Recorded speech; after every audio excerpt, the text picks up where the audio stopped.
আসসালামু আলাইকুম এভরিওয়ান। আমি আবুল কালাম আজাদ। আজকে আপনাদের সামনে যে টপিকটি নিয়ে হাজির হয়েছি সেটি হলো নবম দশম শ্রেণীর টেক কোয়েশ্চেন। ইতিমধ্যে টেক কোয়েশ্চেনের উপরে আমি 2টি ক্লাস নিয়েছি। আজকে হচ্ছে তৃতীয় ক্লাস। প্রথম ক্লাসে টেক কোয়েশ্চেনের প্রাথমিক নিয়মাবলী নিয়ে আলোচনা করেছিলাম। দ্বিতীয় ক্লাসে টেক কোয়েশ্চেনের কিছু রুলস নিয়ে আলোচনা করেছিলাম। আজকে আরও কিছু রুলস নিয়ে আলোচনা করব। চলুন শুরু করা যাক। রুল নাম্বার 7, এক্সক্লেমেটরি সেন্টেন্সের সাবজেক্ট ও ভার্ব সবার শেষে দেওয়া থাকে। সেন্টেন্সে প্রদত্ত সাবজেক্ট ও ভার্ব ব্যবহার করে টেক কোয়েশ্চেন করতে হয়। তো আমরা জানি যে এক্সক্লেমেটরি সেন্টেন্সের সাবজেক্ট ও ভার্ব সচরাচর কোথায় থাকে? সবার শেষে দেওয়া থাকে। তো টেক কোয়েশ্চেনে ওই সবার শেষের সাবজেক্ট ও ভার্ব ধরে টেক কোয়েশ্চেন করতে হবে। চলুন উদাহরণের সাহায্যে আমরা বিষয়টা দেখি। হাউ নাইস দ্য ফ্লাওয়ার্স আর। লক্ষ্য করুন এখানে ভার্ব হচ্ছে আর সাবজেক্ট দ্য ফ্লাওয়ার্স সবার শেষে কিন্তু দেওয়া আছে। আচ্ছা, তো আমরা জানি যে মূল সেন্টেন্স টেক কোয়েশ্চেনের মাঝে কমা, সর্বশেষ প্রশ্নবোধক চিহ্ন। যেহেতু এখানে আমাদের নোট অফ এক্সক্লেমেশন মার্ক আছে, নতুন করে আর কমা দেওয়ার প্রয়োজন নাই। তারপর আমাদের মূল সেন্টেন্সে যদি অক্সিলিয়ারি থাকে তাহলে সেই অক্সিলিয়ারি নিয়ে আসতে হবে। তাহলে এখানে অক্সিলিয়ারি আছে আর, আমরা নিয়ে আসলাম আর। যেহেতু বাক্যটা অ্যাফার্মেটিভ তার মানে টেক কোয়েশ্চেন হবে নেগেটিভ, অর্থাৎ ভার্বের সাথে আমাদের নট দিতে হবে, নট দিয়ে দিলাম। তারপর মূল সেন্টেন্সের সাবজেক্টের প্রোনাউন হবে টেক কোয়েশ্চেনের সাবজেক্ট। লক্ষ্য করুন মূল সেন্টেন্সের subject the flowers. The flowers কিন্তু প্লুরাল, তো প্লুরাল হইলেই তো আমরা জানি প্রোনাউন হিসেবে কি লিখতে হয়? দেই লিখতে হয়। তাহলে প্রদত্ত বাক্যের টেক কোয়েশ্চেন হলো আরেন্ট দেই। দ্বিতীয় উদাহরণটা লক্ষ্য করুন। পূর্বের ন্যায় মূল সেন্টেন্স টেক কোয়েশ্চেনের মাঝে কমা, সর্বশেষ প্রশ্নবোধক চিহ্ন। যেহেতু এখানে আগে থেকে নোট অফ এক্সক্লেমেশন মার্কস রয়েছে সেহেতু কমা দেওয়ার প্রয়োজন নাই। তারপর মূল সেন্টেন্সে অক্সিলিয়ারি আছে ইজ, তাহলে আমরা প্রথমে অক্সিলিয়ারি নিয়ে আসতে হবে। যেহেতু বাক্যটা অ্যাফার্মেটিভ তাহলে টেক কোয়েশ্চেন হবে নেগেটিভ, অর্থাৎ এখানে নোট দিতে হবে। প্রদত্ত বাক্যে মূল সেন্টেন্সের সাবজেক্ট হচ্ছে ইট, আর আমরা তো জানি ইট প্রোনাউন হিসেবে টেক কোয়েশ্চেনের সাবজেক্ট হিসেবেও বসে। এখানে আমরা দিয়ে দিলাম ইট। তাহলে প্রদত্ত বাক্যের টেক কোয়েশ্চেন হলো ইজন্ট ইট। এখন আমরা এক্সক্লেমেটরি সেন্টেন্সের নোটাবেনিতে কি রয়েছে আমরা দেখি। অনেক সময় এক্সক্লেমেটরি সেন্টেন্সের সাবজেক্ট ও ভার্ব দেওয়া থাকে না, সেক্ষেত্রে টেক কোয়েশ্চেন হবে ইজন্ট ইট অথবা ডাজন্ট ইট, তবে আমরা ইজন্ট ইটই ব্যবহার করব। চলুন উদাহরণের সাহায্যে বিষয়টা দেখি। What a nice idea. তো লক্ষ্য করুন এই সেন্টেন্সে কিন্তু কোনো সাবজেক্ট এবং ভার্ব নাই, তো এটা কিন্তু একটা এক্সক্লেমেটরি সেন্টেন্স। আর এক্সক্লেমেটরি সেন্টেন্সে সাবজেক্ট ভার্ব দেওয়া না থাকলে সেক্ষেত্রে টেক কোয়েশ্চেন হয় আমাদের ইজন্ট ইট। তাহলে আমরা এখানে লিখে দিলাম ইজন্ট ইট, তারপর আমাদের কোয়েশ্চেন মার্ক দিয়ে দিলাম। দ্বিতীয় উদাহরণটা লক্ষ্য করুন। হোয়াট আ পিটি, এই সেন্টেন্সেও কিন্তু কোনো সাবজেক্ট এবং ভার্ব নাই, এটা এক্সক্লেমেটরি সেন্টেন্স। যেহেতু এক্সক্লেমেটরি তাহলে টেক কোয়েশ্চেন হবে ইজন্ট ইট, তারপর আমরা দিয়ে দেবো প্রশ্নবোধক চিহ্ন। এই ছিল আমাদের রোল নাম্বার 7। এবার আমরা দেখব রোল নাম্বার 8। নিম্নের ওয়ার্ডগুলো মূল সেন্টেন্সের সাবজেক্ট হিসেবে থাকলে টেক কোয়েশ্চেনের সাবজেক্ট হিসেবে উই বসে।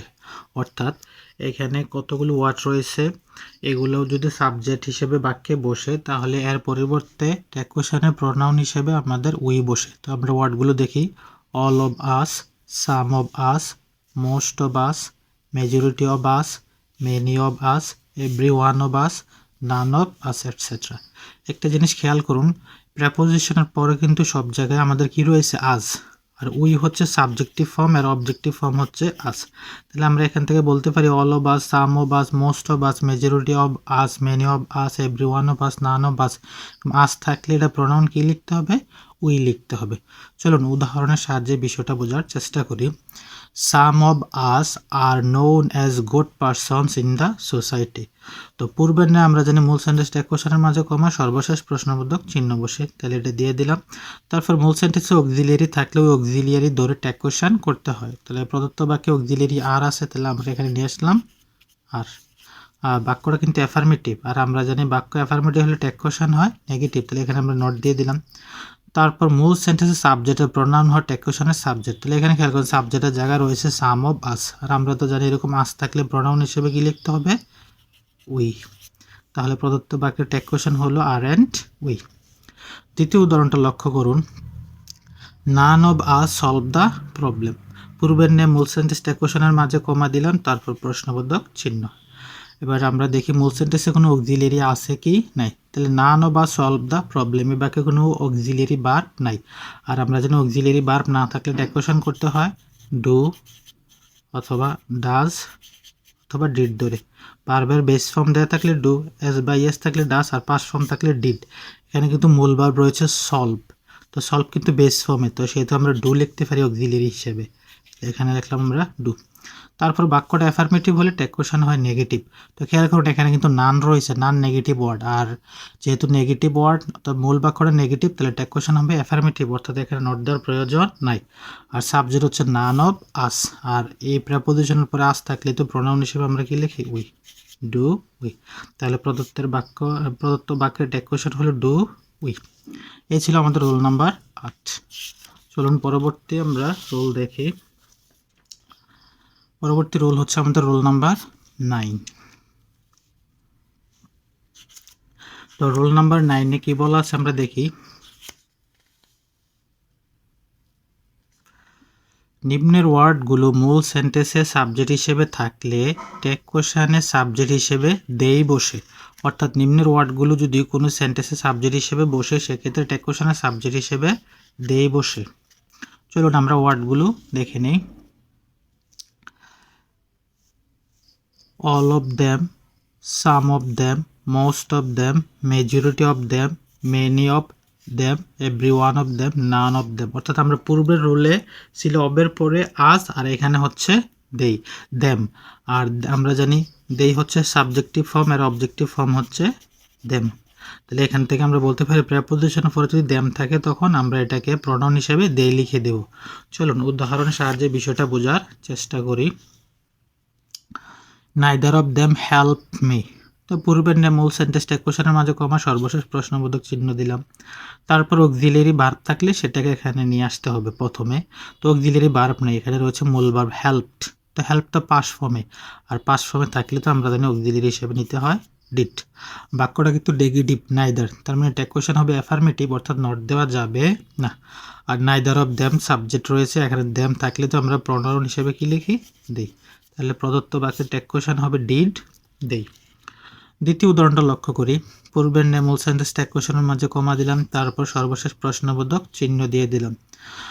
তারপর মূল সেন্টেন্সে যদি অক্সিলিয়ারি থাকে তাকে নিয়ে আসতে হবে প্রথমে, যেহেতু অক্সিলিয়ারি আর আছে আমরা নিয়ে আসলাম আর। বাক্যটা কিন্তু অ্যাফার্মেটিভ, তাহলে টেক কোশ্চেন হবে নেগেটিভ, অর্থাৎ নট দিতে হবে, নট দিয়ে দিলাম। আর সাবজেক্ট হচ্ছে মোস্ট অফ দেম, আর এখানে প্রেপোজিশনের পরে তো আমরা যদি দেম থাকলে তো তাকে প্রোনাউন হিসেবে কি লিখতে হবে দে লিখতে হবে। তাহলে প্রদত্ত বাক্যের টেক কোশ্চেন হলো আর এন্ড দে। এই ছিল আমাদের রোল নাম্বার 9। তার পরবর্তী রোল আমরা দেখি। তাহলে এখন আমরা দেখব রোল নাম্বার 10। দেখি রোল নাম্বার 10-এ কি রয়েছে। নিম্নের ওয়ার্ডগুলো মূল সেন্টেন্সে সাবজেক্ট হিসেবে থাকলে টেক কোশ্চেনে সাবজেক্ট হিসেবে ইউ বসে। তাহলে আমরা ওয়ার্ডগুলো দেখি। All of you, some of you, most of you, majority of you, many of you, every one of you, none of you. অর্থাৎ আমরা যে পূর্বের রোলগুলো পড়েছিলাম তার মতো এটাও, শুধু অবের পরে এখানে থাকবে ইউ। আর আমরা জানি ইউ সাবজেক্টিভও ইউ হয়, অবজেক্টিভও ইউ হয়। তো প্রেপোজিশনের পরে ইউ থাকলে আমরা প্রোনাউন হিসেবে এখানে ইউই লিখতে পারি। চলুন উদাহরণের সাহায্যে বিষয়টা বোঝার চেষ্টা করি। পূর্বের নিয়ে মূল সেন্টেন্স টেক কোশ্চেনের মাঝে কমা দিলাম, তারপর সর্বশেষ প্রশ্নবোধক চিহ্ন। তারপর মূল বাক্যে অক্সিলিয়ারি থাকলে তাকে প্রথমে নিয়ে আসতে হবে, যেহেতু অক্সিলিয়ারি এখানে ক্যান আছে আমরা নিয়ে আসলাম ক্যান। আর বাক্যটা অ্যাফার্মেটিভ, তাহলে টেক কোশ্চেন হবে নেগেটিভ, তাহলে এখানে আমরা নট দিয়ে দিলাম কান্ট। তারপর মূল সেন্টেন্সের সাবজেক্টের প্রোনাউন হবে টেক কোশ্চেনের সাবজেক্ট। তো খেয়াল করুন এখানে সাম অফ ইউ রয়েছে, আর আমরা বলছি প্রেপোজিশনের পরে ইউ থাকলে এখানে আমাদের ইউ লিখতে হবে। তাহলে প্রদত্ত বাক্যের টেক কোশ্চেন হচ্ছে কান্ট ইউ। দ্বিতীয় উদাহরণটা লক্ষ্য করুন। মূল সেন্টেন্স টেক কোশ্চেনের মাঝে কমা, সর্বশেষ প্রশ্নবোধক চিহ্ন। তো প্রদত্ত বাক্যে অক্সিলিয়ারি থাকলে তাকে প্রথমে নিয়ে আসতে হয়, যেহেতু অক্সিলিয়ারি নাই তাহলে আমাদের ডু ডাস ডিড যে কোনো একটা আনতে হবে। যেহেতু এখানে মূল ভার্ব হচ্ছে ওয়েন্ট, ওয়েন্ট কিন্তু পাস্ট ফর্মে রয়েছে, আর আমরা বলছি পাস্ট ফর্মে থাকলে অক্সিলিয়ারি হিসেবে নিতে হবে ডিড। প্রদত্ত বাক্যটা কিন্তু নেগেটিভ নান রয়েছে যেহেতু, তাহলে এখানে আমাদের টেক কোশ্চেন হবে অ্যাফার্মেটিভ, অর্থাৎ নট দেওয়া যাবে না। আর নান অফ ইউ, অর্থাৎ অবের পরে এখানে ইউ রয়েছে, তার মানে এখানে প্রোনাউন হিসেবে আমাদের লিখতে হবে ইউ। তাহলে প্রদত্ত বাক্যের টেক কোয়েশ্চন হলো ডিড ইউ। এই ছিল আমাদের রোল নাম্বার 10। তো এখানে আমরা খেয়াল করুন একটা জিনিস, রোল নাম্বার 8, তারপর রোল নাম্বার 9, তারপর রোল নাম্বার 10 একই রুলস, অর্থাৎ এক জায়গায় আমরা দেখছিলাম যে আজ, অন্য জায়গায় দেখেছি আমরা দ্যাম, আর আরেক জায়গায় দেখেছি আমরা ইউ। তো এই ক্ষেত্রে আমাদের যদি আজ থাকে উই লিখতে হবে, আর দ্যাম থাকলে দে লিখতে হবে, ইউ থাকলে ইউই লিখতে হবে। তিনটা রোল প্রায় সেম, জাস্ট প্রোনাউনে পার্থক্য। চলুন পরবর্তী রোল দেখি। তাহলে এবার রয়েছে আমাদের রোল নাম্বার 11। দেখি কি বলা আছে। প্রদত্ত মূল সেন্টেন্সটি সাবজেক্ট যদি দেয়ার হয় তাহলে টেক কোয়েশ্চনের সাবজেক্ট হিসেবেও দেয়ার বসে, অর্থাৎ কোনো সেন্টেন্সের সাবজেক্ট যদি দেয়ার থাকে সেক্ষেত্রে টেক কোয়েশ্চনে তার প্রোনাউন হিসেবে অর্থাৎ দেয়ারই বসে। চলুন উদাহরণের সাহায্যে আমরা বিষয়টা বোঝার চেষ্টা করি। পূর্বের ন্যায় মূল সেন্টেন্স টেক কোয়েশ্চনের মাঝে কমা দিলাম, তারপর প্রশ্নবোধক চিহ্ন, তারপরে আমাদের যদি অক্সিলিয়ারি থাকে তাকে নিয়ে আসতে হবে, যেহেতু বাকি অক্সিলিয়ারি ইজ রয়েছে আমরা নিয়ে আসলাম ইজ। বাক্যটি অ্যাফার্মেটিভ, তার মানে টেক কোয়েশ্চন হবে নেগেটিভ, অর্থাৎ এখানে নট দিতে হবে, আমরা নট দিলাম ইজেন্ট। আর দেয়ার তো বা টেক কোয়েশ্চনের প্রোনাউন হিসেবে বসে, তাহলে আমরা এখানে লিখে দিলাম দেয়ার। তাহলে প্রদত্ত বাক্যের টেক কোয়েশ্চন হলো ইজেন্ট দেয়ার। দ্বিতীয় উদাহরণটি লক্ষ্য করি। পূর্বের ন্যায় মূল সেন্টেন্স টেক কোয়েশ্চনের মাঝে কমা দিলাম, তারপর প্রশ্নবোধক চিহ্ন। এই বাক্যে কিন্তু কোনো অক্সিলিয়ারি ভার্ব নাই, মূল ভার্ব রয়েছে লিভড। আর আমরা জানি অক্সিলিয়ারি ভার্ব না থাকলে টেক কোয়েশ্চন করতে হয় ডু, ডাস, ডিড ধরে। যেহেতু মূল ভার্ব লিভড পাস্ট ফর্মে রয়েছে, আর আমরা জানি পাস্ট ফর্মে থাকলে অক্সিলিয়ারি হিসেবে ডিড নিতে হয়, আমরা ডিড লিখলাম। তারপর বাকি বাক্যটা কিন্তু অ্যাফার্মেটিভ, তার মানে টেক কোয়েশ্চন হবে নেগেটিভ, তার মানে এখানে নট দিতে হবে, নট দিলাম। আর প্রদত্ত বাক্যের সাবজেক্ট হচ্ছে দেয়ার, আর আমরা জানি দেয়ার থাকলে টেক কোয়েশ্চনের সাবজেক্ট হিসেবেও দেয়ার বসে। এই ছিল আমাদের রোল নাম্বার 11। তার পরবর্তী আমরা নিয়ম দেখি। তারপরে রয়েছে আমাদের রোল নাম্বার 12। দেখি 12তে কী বলা রয়েছে।